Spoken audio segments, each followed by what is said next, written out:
This trail here is called the Rasta Loch Raven Drive connector, and it follows this spine here.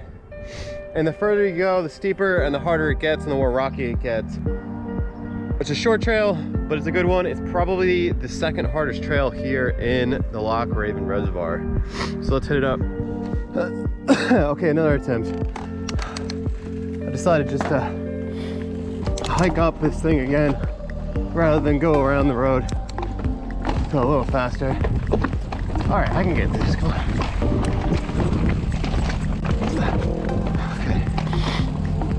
Taking the high route again. No big deal so far. Keep the heels down, and my feet should stay planted. Okay, here's where we're getting hard. Starting the needle. Okay, no big deal, come on. We gotta roll this feature. Yep. Got it. And now stay high, maybe. Yes, yes. Woo!